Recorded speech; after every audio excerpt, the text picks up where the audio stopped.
Hi, and welcome back to the Jackverse.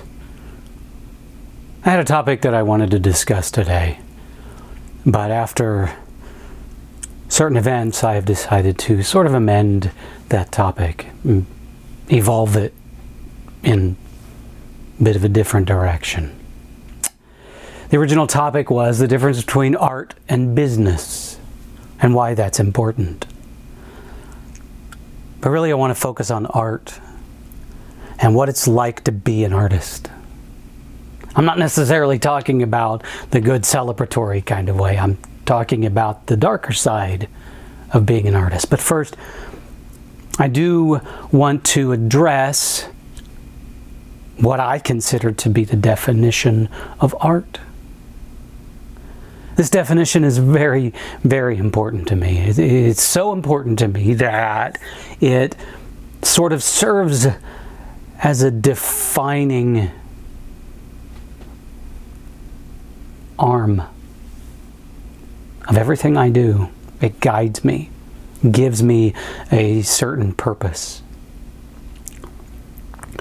To me, art is creation inspired and driven by the heart and the soul. Let that sink in for just a little bit. Give it a little thought. Just rub it around on your body for a little bit. The creation inspired and driven by the heart and soul. To me, art is not a commodity. It becomes a commodity to be sold and enjoyed by the public. To me, art is the process of making the commodity.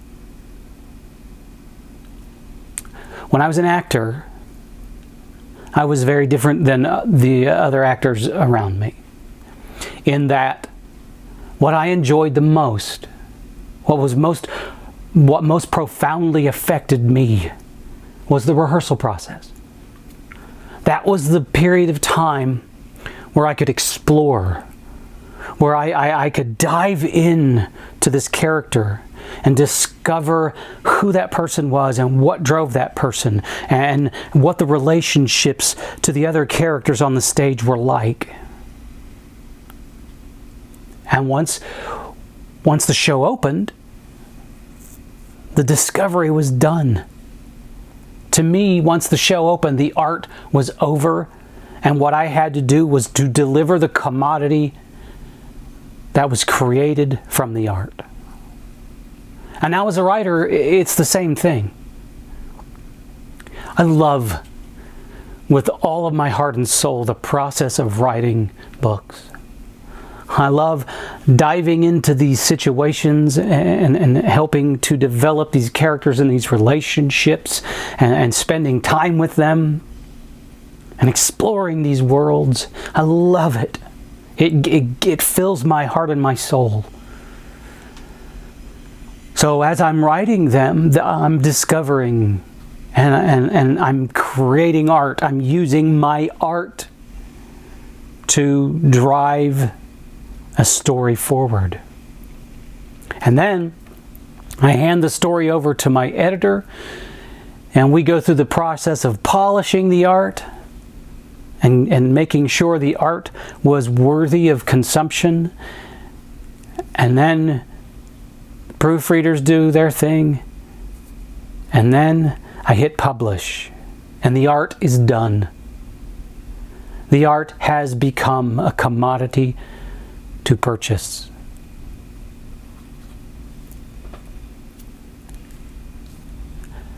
The thing is, creating that art requires a connection, not just to the heart and the soul, to everything. When I was in graduate school, my mentor, the first person in my life to ever become a role model to me,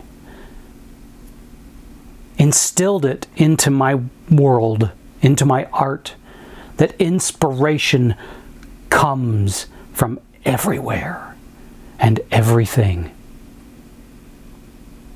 And after 3 years of living under his tutelage, I felt like my flesh, my eyes and my ears and my heart and my soul was nothing but a receptor for everything around me. On the off chance that something would inspire greatness. Because if I wasn't open to all of that, greatness couldn't occur. Now the problem with all of this is the fact, as an artist, you can't shut it off. Hey, I can't wake up in the morning and say, Jack, let's not be an artist today. Let's sever the connection between heart and soul and world and just move about your day. Because that would be like strangulation. It would be cutting off the very thing that feeds me. The thing that helps to define who I am as a human, as a man, as an artist. And so, when something profoundly shakes the foundation of your artistry, you feel it from your toes to your head, from flesh to core. To some people, it's not a big deal. But to others, it's life-changing. It's soul-shattering. It hurts. Now, on the flip side, there's also a lot of joy to be felt. But, as strange as this may sound, a lot of artists, a very large amount of artists, find more inspiration in hurt than they do in joy. This is going to sound crazy to you. And maybe only those that have worked on the stage will get it. There was a very brief period of time in my career as an actor that I experimented with something. I did that a lot. I experimented with different techniques to get me where I needed to go as an actor. And one of those techniques I explored on my own. It wasn't inspired or taught by any methodology. It was just there.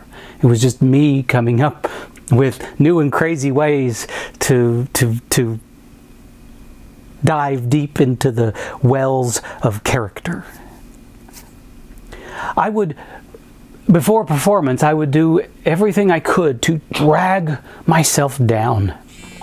I would listen to tragic music and dredge up my past, my childhood, and just pull myself down, because I thought I'm not going to say ignorance, but in my innocence, I thought that the idea that a character starting out from the very bottom and climbing up and having all these dips and dives all the way back up to the top, I thought that would be more interesting. It would be a more fascinating journey. Whether or not it was successful, I don't know. But that is just a slight example of what artists do. And some of you probably think we're all crazy, mixed up children who just refuse to grow up and embrace adulthood. Well, yeah, that's probably a big part of it. I could go into the past and open your eyes to the why in my particular case, but no need for that. But the truth of the matter is, being an artist can hurt. It can. So when you maybe you have other artist friends, maybe you have other writers who are close to you or actors, and they talk about reviews, and they talk about responding to reviews.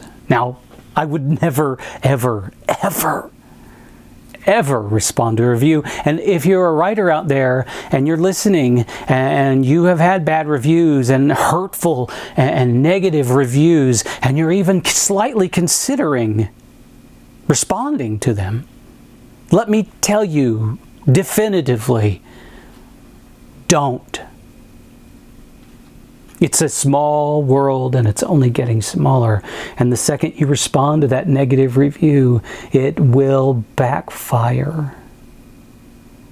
And it'll make you look petty. Bad reviews happen.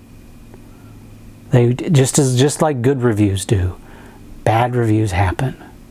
And as I was an actor, I made it a policy that I would never read reviews, good or bad, because they both affected me negatively. A good review would say, oh, I love the way Jack did blah, blah, blah. So I would start focusing on blah, blah, blah. And blah, blah, blah would become the central part of my performance. And all of a sudden, all of that wonderful exploration that I did in rehearsal was gone. Same thing with writing books. I'm an artist. I have been since I was a little kid. I have felt things so profoundly and deeply since childhood, and there are times it has been to my detriment, and there are times when it has been to my betterment. The good with the bad, the yin, the yang. But just know this, everyone out there, it's hard enough to make it through this world. It's hard. Being an adult is hard. Relationships are hard. Things hurt. But when you're an artist, they hurt that much more.